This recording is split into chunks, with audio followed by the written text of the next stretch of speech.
Hello students, welcome to online classes of geography of class 10. I have already started the chapter agriculture.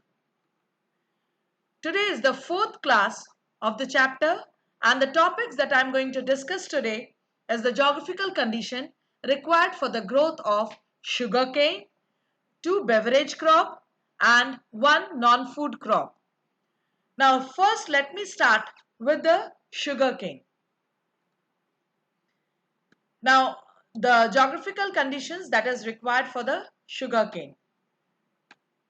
Number one, it is not a geographical condition, it's just a feature that it is a cash crop. You all know what is a cash crop? The one which is basically not a subsistent type of crop.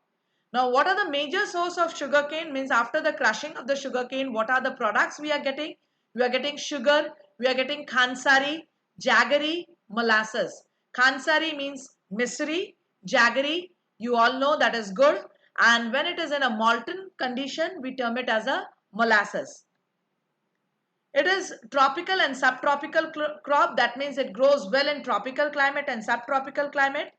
Number three, the climatic condition is hot and humid and the degree, that is the temperature requirement, should be between 21 to 27 degrees Celsius.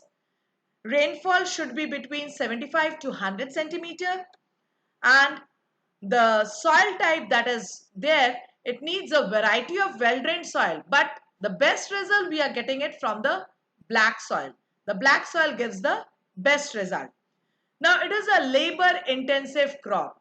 Why it is a labor intensive crop? Because during the sowing and the harvesting period, a huge number of labor is being employed for both the type of activities. So that's why it is termed as labor intensive crop. Now it is an annual crop too. Now annual crop means within a year it is only a single crop that we can cultivate for sugar cane. Like we have studied in paddy, we get 3 crops of paddy in a year.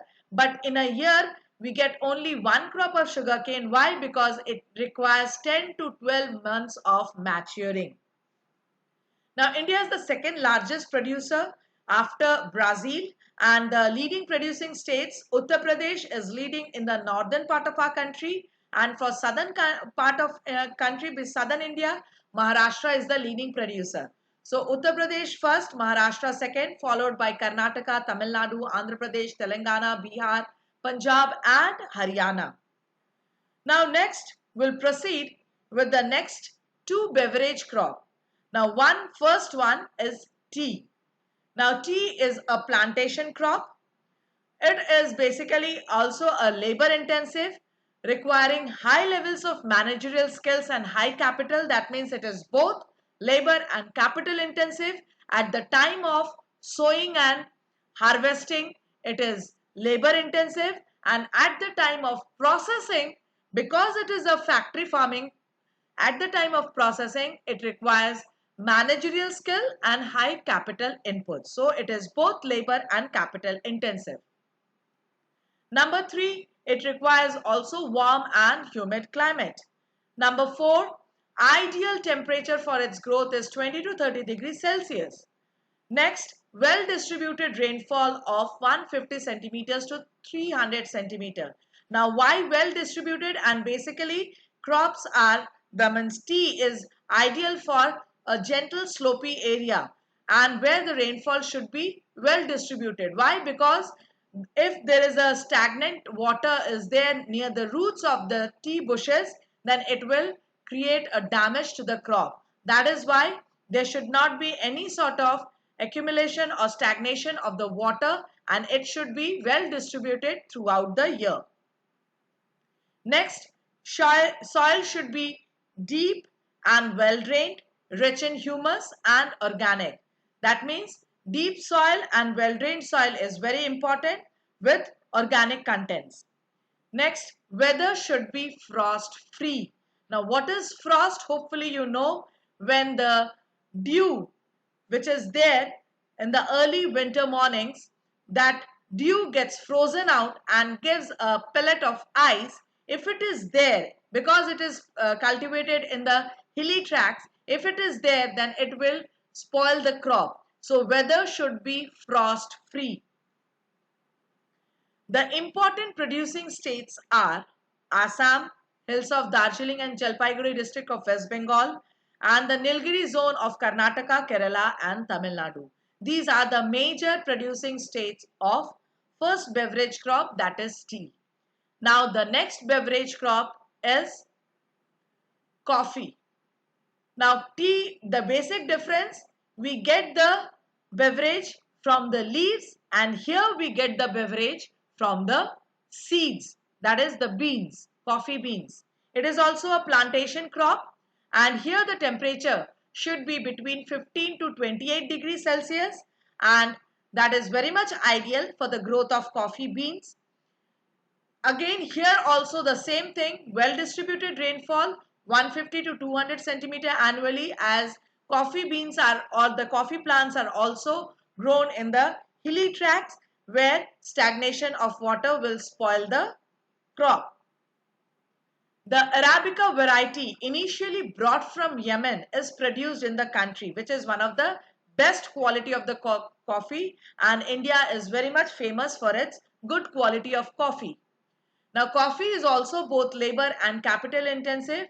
The sowing time and the plucking time of the is the labor intensive, and then comes the crushing from where we are getting the coffee powder, that is capital intensive. That means a technical devices are needed for crushing of the coffee beans. The first coffee was being planted by the Europeans, which was there in the Baba Budan hills of Karnataka during the colonial period. Next, now it is being cultivated in the confined areas of the Nilgiri hills of Karnataka, Kerala and Tamil Nadu, the most prominent zone of the coffee. Now next, that is the rubber plant, or it is a non food crop plant. Now it is a equatorial crop by the it is equatorial but also grown in tropical and subtropical areas. It is an equatorial crop actually. Why it is considered as an equatorial crop? Because it requires huge amount of moisture along with high temperature condition. That is why it is equatorial crop, and where we are having such type of condition in the tropical and the subtropical areas, rubber plantation is possible. It is also both labor and capital intensive. Why? Because the same, at the time of growing, it is at the time of that is extraction, first the that is cultivation time, we are using the labor, then when it is being extracted again labor, and then when it is being processed out we need the capital. So it is both capital and labor intensive crop. It requires warm and humid type of climate. That means temperature requirements is 25 to 35 and the rainfall annual is more than 200 centimeters. And it is a very, very important industrial raw material which is basically there for producing tires, that is there for the automobiles. Now the leading producing areas are Kerala, Tamil Nadu, Karnataka, Andaman Nicobar Island groups and Garo Hills of Meghalaya. All these areas, like specifically Kerala, Tamil Nadu, Karnataka and Andaman Nicobar Islands, the Andaman and Nicobar is having equatorial type of climate. Kerala, Tamil Nadu, Karnataka, they are having tropical type of climate, and subtropical climatic zone is there for the Meghalayan region, that is the Garo Hills. Now I have completed all the crops that is there for the discussion. Now one thing I have to mention, that if you are following the NCERT, you can see that I have left out the pulses, the oilseeds and the horticultures, because here the geographical condition question is not been asked at the time of the board questions for 3 or 5 marks. Pulses, oilseeds and horticulture crops, it is basically there for 1 mark questions. So I have not touched today these crops. Next class will be dealing with those 3 types of crops, that is pulses, that is the leguminous crops, horticulture crops and that is next is oil seeds. Now, please note down everything in your copy the way it is given in the slides. And if you are having any doubts related to the topic that I have discussed today, just mention it in the comment section. And thank you for following today's class.